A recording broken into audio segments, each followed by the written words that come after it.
This country, you gotta make the money first. Then when you get the money, you get the power. Then when you get the power, then you get the wealth. That's why you gotta make your own moves.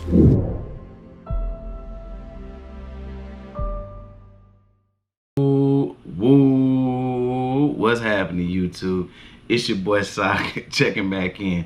What's up, y'all, man? Thank everybody that's smashing that subscribe button. It's free for the ones who ain't hit it yet. But if you're new to my channel, man, I don't expect you to hit it yet. I want you to sit back, relax, observe the channel. And if you like what you see, it's free to subscribe, baby. And if you don't want to subscribe, just drop me a comment below just to interact, or press that thumbs up, man. Help me out, support the channel. Everybody else that's just been rocking, man, rock with Sock, straight up appreciate it, man. I might put that on a t-shirt, rock with Sock. What y'all think? Let me know in the comments. Alright, baby, so I usually share past experience from prison, stuff like that, but today we're gonna get a little bit more personal, man. Who is Sock? For the ones who don't know me, my name is Socrates Augustus Walker. I'm gonna put that out there and put that out there for, you know, because in the future we don't want no shit, man. You know, that's just what it is. I'm probably the only person in America with that name, S-O-C-C-A-T-E-S, last name Walker, man. But they call me Sock for short. So I've already did a getting to know Sock video, stuff like that. A lot of people already know the history about, you know, mama going to prison, us staying with our granny. We're gonna pick up from there. So who is my granny, man?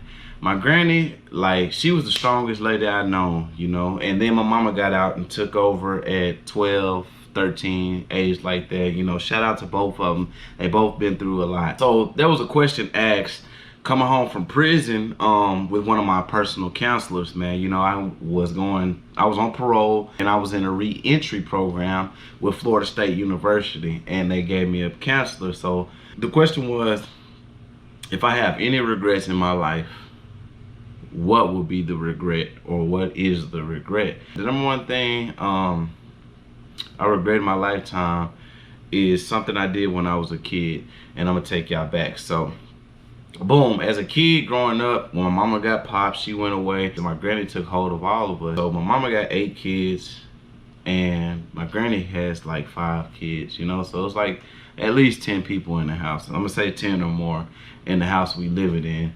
And I'm the youngest out of my mama kids, the most curious, the most smartest, or think the most smartest. So this is what happened, man. Me and my twin brother used to always go outside. We playing football, throwing basketball, playing Foursquare. Kids don't know about stuff like that no more. I had a whole bunch of close homeboys from around the neighborhood. You know, my closest friend was right down the street, and he had 2 other brothers and a sister. So it's us, me and my twin, and them 3, and we used to always shoot over there. His mama and his daddy was like parents to us, straight up. Cook with us, she took us places. Every time we went to go, every time she bought some food, she bought it for all of us. Every time they went to an event, if we went, you know, same thing with our soccer, same thing with sports and football games, soccer games, stuff like that. Whenever her sons and them went, she took us, man. Shout out to Hubert, them and their mama, man. So we used to have fun as a kid over there, and they had like the team video games, PlayStation, stuff like that. We had one too, but we didn't have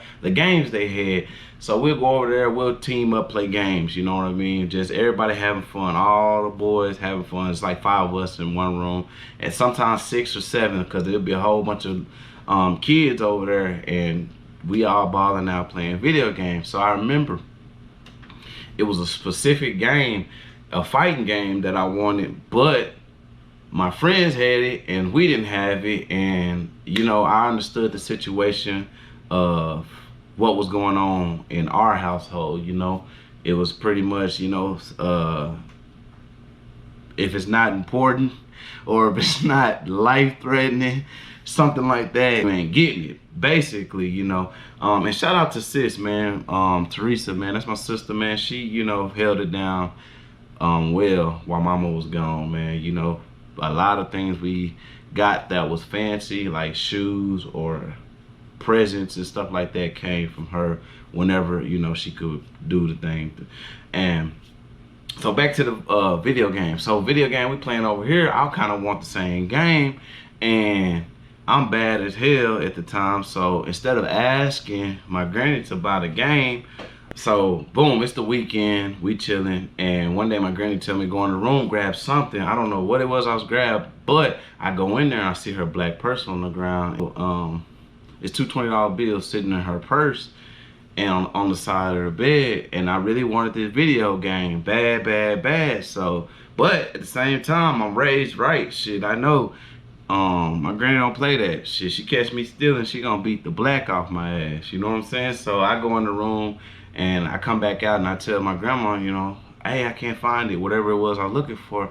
She said, you better get your ass back in there and go get it. Something like that. And I think it was her ice water cup or something, cause she used to always go get, have us go get her cup. So I go back in there. You know, the first time I was a little scared, like, hell, I left it alone. Second time I go in there, I'm in there for a little bit now, and the longer I'm in here, I go ahead and grab the two $20 bills, stick them in my pocket, and I go bring her cup. I think it was her cup. I don't remember exactly what it was. So I go take it to her, and she's like, oh, okay, thank you, this and that. Boom, never heard anything else about it. So I would say, like, about a week later, I go get the video game. I walk all the way to Target. It's far from where I'm at. It's far, far, far. So I walk, buy the video game. I'm playing the video game. Nobody knew anything of it. I never got caught or anything like that. And that's one of the things that I regret the most is, you know, stealing money from my granny purse, man, at a young age, man. Before, she never even noticed, never said anything. But still, it make you feel bad, you know, especially when you get older and you kind of understand what was going on. Now, see, young, you know about the struggle, but you really don't. You still want things, you know what I'm saying? But it was already hard maintaining, my granny maintaining with her kids, my mama kids, everybody in one household. So she was doing everything the way she needed to do it to proportion things out. And I just hate that I took that them two $20 bills from her. And back in the day, that was a lot of money, man. That was a lot of money. $40 was a lot of money. Paid your electric bill or something, man. But that's something I regret. That's one of the things I regret in my lifetime. A lot of people be like, damn, out of all the shit you've done, that's the only thing you regret? No, that's one. The second thing I regret is not the actual robberies themselves, because I learned a lot from doing some of the stuff I did in the community, but I do regret the emotional distress that I put in a lot of common people's lives, meaning like emotions that'll never go away. I do regret that. Emotions of being robbed, emotions of, you know, you're fearful for your life, stuff like that.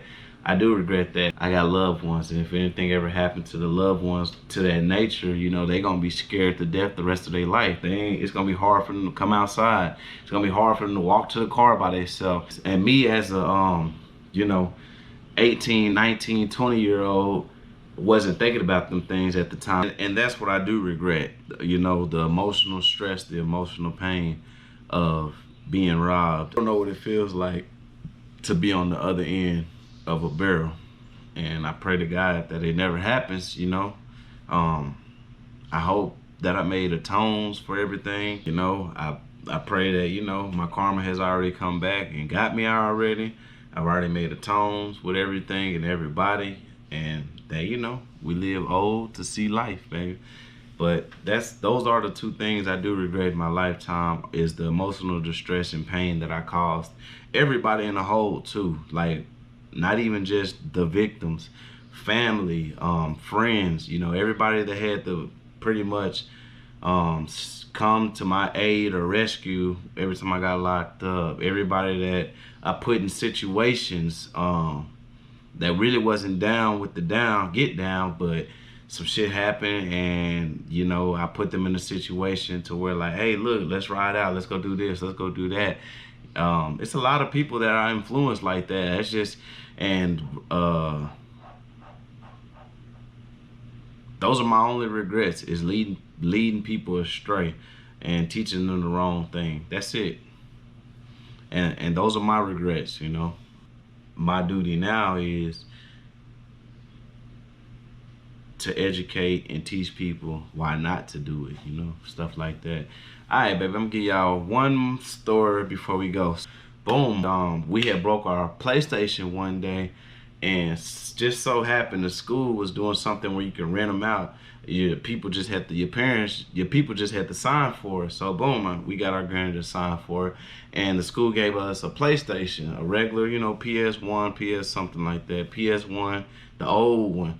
And we got to take it home, and we got to play like school games. It was like a Frogger game, and it was like a numbers game, just different educational games. And then we had to bring it back to the school. So we had broke our PlayStation. So at the end of the school year, the same year that they start loaning out PlayStations, different stuff, you had to bring them back. So the school getting ready to end, and I'm watching where the teacher is putting the PlayStation. So it's like 6 PlayStations, and she put them in a cabinet, and she locks the cabinet up.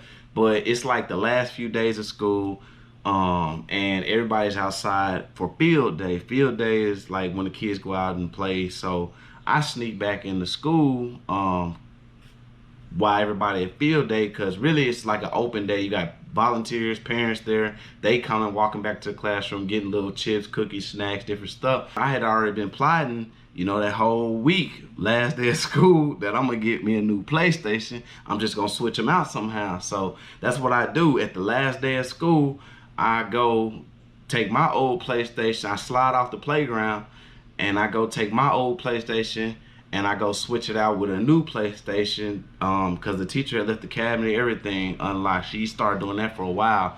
After you get comfortable, you know, you don't think kids gonna steal. But that's how I got my PlayStation fixed, because it would have cost for it a lot of money to get a new one. A lot of people say don't regret anything in your life. Certain things in life you do regret. And like I said, stealing from my granny, I only did that once, and I never did it again. Thinking back, that was something that I'm always gonna, something that I always will regret. For the simple fact, shit, you know, my granny did her best. She was always nice. We asked her for something, she ain't gonna sugarcoat it. She gonna say yes or no. You know, most of the time it was either yes if she can do it, and if she couldn't, she'd say no, man. But I did regret that. And second of all, I do regret all the emotional pain, stress that I caused my victims. You know, I don't even know how that felt, or even know how long it took them just to be able to go back to normal life after being, you know, robbed at gunpoint, man. I do regret that, man, the emotional pain and distress that I caused people. Same thing with family and friends that I've caused, to have to always come to my rescue, aid, or just causing pain, stress in the family. You know, Saki back in jail, he got a motherfucking get a bond, or some shit like that, you know. Those are the things I regret in this lifetime. Thank everybody though, man, for tuning in with another video with Sock. Make sure y'all go sign up for that Patreon, man. I'm locking it at 50. The 50 people gonna have exclusive access to join me live on YouTube, different videos. We coming out with some new content, man. So my first 50 straight up loyal subscribers, go lock in at that Patreon. The link is in the description below. Until next time, much love, much respect. It's your boy Sock, signing off.